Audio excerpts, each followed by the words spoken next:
Sini bersih sikit. Nampak cuci tu. Lepas tu gula dia tu, caklat gula tu nampak putih, bersih. Sebab sini dia basuh. Dia basuh dah. Nampak comel lah. Tergamuk lah makan kalau hot sini ni. Tu kita cuah dah tu. Kita basuh siap dah tu. Jangan duk geli ya. Dah. Dah. Dia punya enzim ni. Caklat ni tak nampak. Dia putih luksina. Ni orang panggil caklat luksina ni. Cuma jari lah cemas sikit. Tak apalah. Biar tak apa, dia asal ke tempat tu bersih. Jari tak apa cemas. Dah, kita gulung dulu. Kita lipat dia. Kita gotel dia. Kita kamel dia. Tu, kita lipat so. Dia kena buat dengan cermat ke ni. Masuk celah-celah tu tak apa. Sikit je. Tak apa sikit. Dah. Kita rembah. Atas seming tu.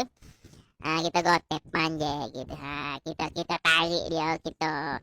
Kita buat video orang panggil supaya sakut dinding. Tapi sakut dinding cuma. Ni. Sakut dinding juga. Ingat tak sakut dinding. Tapi cuci lah hak ni nya. Dia supaya apa? Supaya orang panggil tidak nampak supaya gula lah. Supaya caklat putih luksina. Dah. Cuci hak ni. Gamuk lah makan. Lepas tu kita tak buat dinding. Kita sakut luar rumah gitu. Lemeh. Mung sengih semacam. Buat cuci mung. Cuma lalu kalau dek kamu. Kalau dek kamu cuma lalu nampak. Nampak tak tergamuk lalu nak makan. Buat molek sikit. Luar ni. Nama viral. Orang duk tengok ni. Cuci sikit deh. Tu. Kerak. Jadi. Tu gapo ite tu. Lalak. Lah. Tok selera lalu.